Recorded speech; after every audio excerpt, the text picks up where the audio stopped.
Tôi inalal na vida qua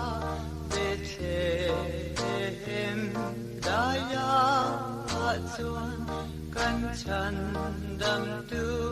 alo pian ta Immanuel ka nilong om tu alo tuak ta lo min ni abang u zol nei dong dong ben ang kir ka tu na keinin kan mu o abang ma em ba lo ta dong ni na lo pian tu tu nghe galal ron ti am le lung mai riam vai ka ten Nilong om tu alo chuak ta lo min ni abang u dol nei dong dong ten an kir ka tu na keinin kan tu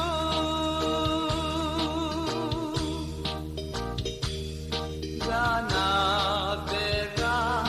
utena chandam tu apya anta di in angel anglau ava lom la rau pui ansta Nilong om tu alo tuak ta lo min ni abang u zol nei dong dong ten ang kir ka tu na keinin kan tu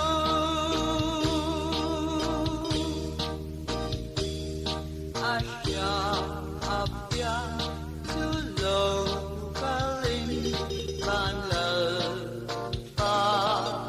lom ro in ro bom song song rong keng in ap ma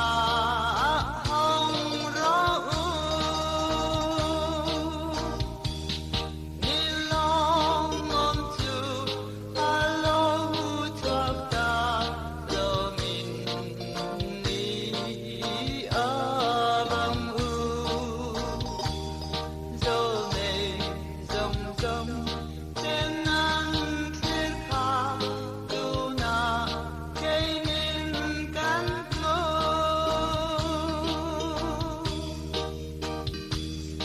Ola mi lo tuak so em te lei lung ran e ne tu di yang in kan ta em lo em tual se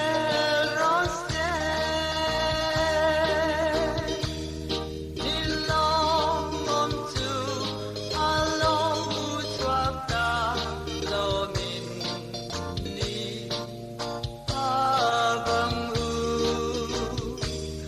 zol nei dong dong ten ang kir ka tu na keinin kan mu